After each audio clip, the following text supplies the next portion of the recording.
Lorsque je ne vais pas bien, que je ne fais plus les choses par amour mais parce qu'il faut les faire, quand je deviens bougonne, que tout devient pesant, mon cœur me dit stop, pose tes valises. Arrête-toi et confie ton fardeau au Seigneur, car tu te fatigues inutilement, tu ralentis ta progression et même celle de ceux qui t'entourent, tu n'es plus sur la bonne voie. Redemande ton chemin. Pris par sa mission pour préparer les frères et sœurs à l'enlèvement, Éric me percevait comme une opposante. De mon côté, je me sentais missionnée pour qu'il ne prenne pas trop d'assurance, un garde-fou prêt à le faire réatterrir si besoin. Quelque peu agacé par les appels qui se font nombreux des différents chrétiens qui l'interrogent sur ses messages, remerciant même le Seigneur pour leur contenu qui les délivre, de mon côté, je ne comprends toujours pas tout, cela m'énerve.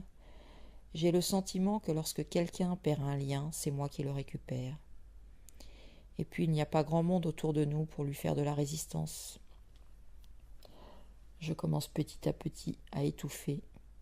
Je crois qu'Éric en est conscient, mais attend de moi que je le manifeste clairement. Bref, une seule chose à faire dans ce cas pour moi, me mettre en jeûne pour me rapprocher à nouveau de mon Dieu. Chaque jeûne se passe différemment, mais ils ont tous désormais un point commun. Je sais quand ils sont agréés de Dieu. Je n'ai jamais faim. Le Seigneur me remplit d'une énergie débordante qui me pousse à être active pendant cette période. Lors de mon dernier jeûne, j'ai consacré mon temps à défricher le verger.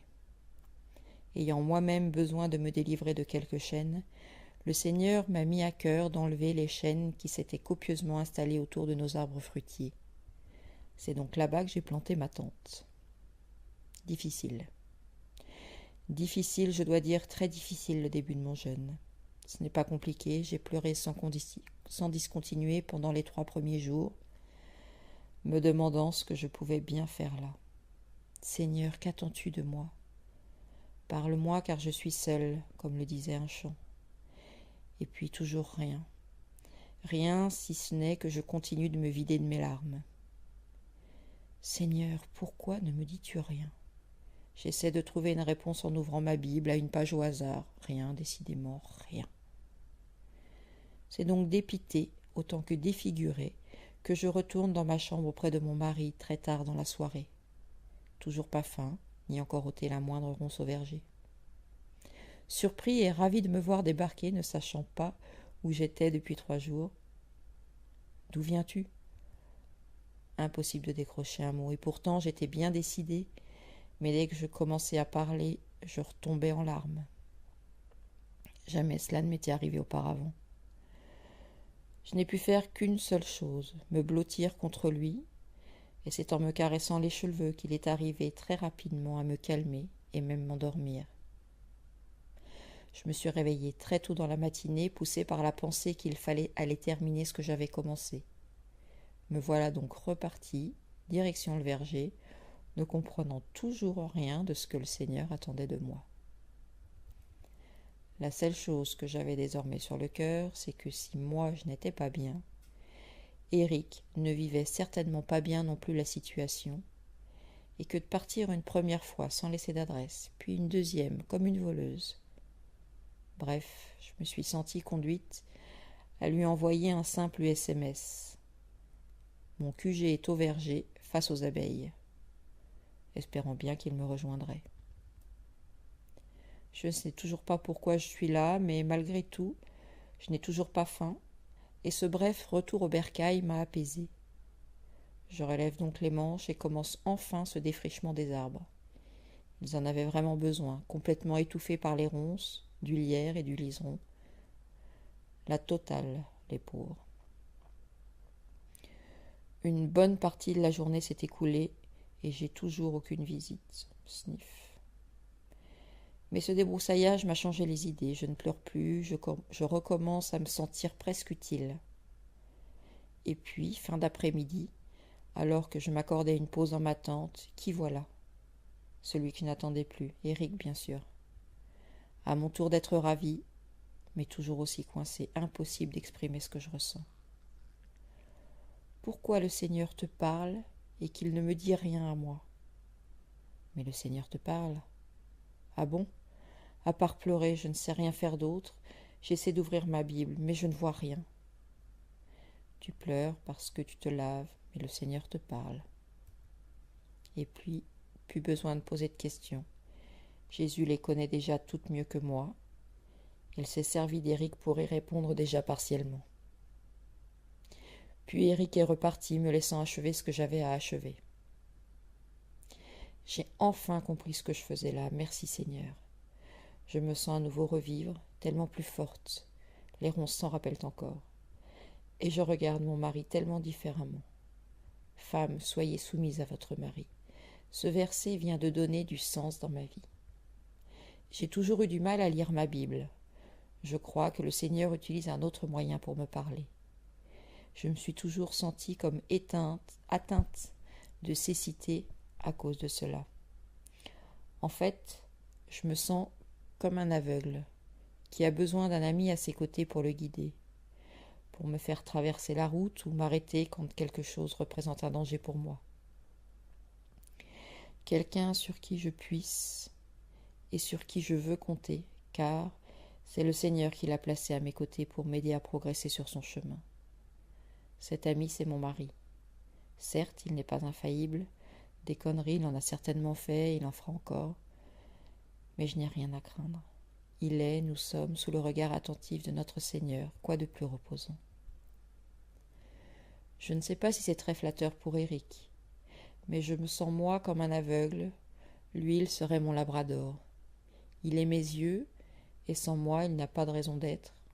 Ensemble nous progressons sur le chemin de notre Seigneur qui s'est chargé de son éducation et continue de s'en charger, le meilleur des maîtres donc, sous le regard de nombreux frères et sœurs qui nous observent.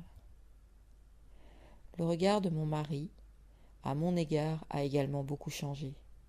Je crois que notre Seigneur lui a parlé en même temps qu'à moi. Nous étions tous les trois sur les genoux durant cette semaine, certes éprouvante, mais avec une finalité tellement belle. Nous revoilà amoureux comme des fiancés. Pour ceux qui m'ont connu il y a 23 ans, Éric repasse la serpillière. Nous marchons à 1,50 m du sol, envoler le fardeau. Cela tenait à si peu de choses finalement. Ne pas me soumettre à mon mari, c'est nous mettre en danger en fait, car nous ne sommes qu'un. Lorsqu'un des deux souffre, les deux souffrent. Lorsqu'un est béni, nous le sommes tous les deux. J'ai toujours su que notre union était la volonté de Dieu.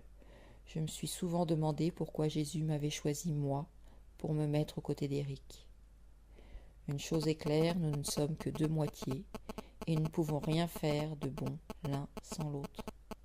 Je ne remercierai jamais assez le Seigneur d'avoir été et de demeurer à tout jamais cet heureux élu. Petit post-scriptum.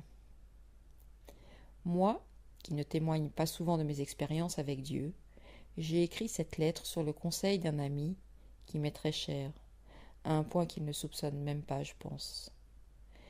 Cet ami m'a dit la chose suivante. C'est dommage que tu ne témoignes pas plus souvent de tes expériences avec notre Dieu.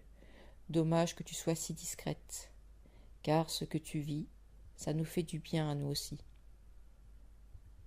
En effet, je prends conscience que je suis moi aussi observée et que ce que le Seigneur fait avec moi, il le fait également pour les autres.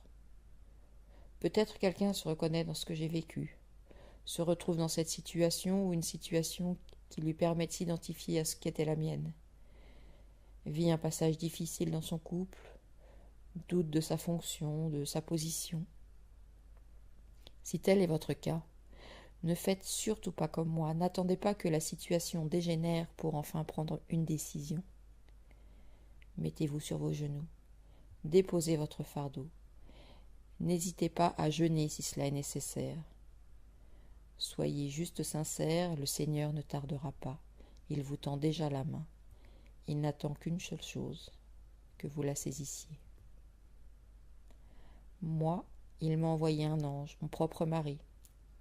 Mon problème venait de ma position qui n'était pas juste avec lui. Femmes, soyez soumises à vos maris. Et oui, même à notre génération.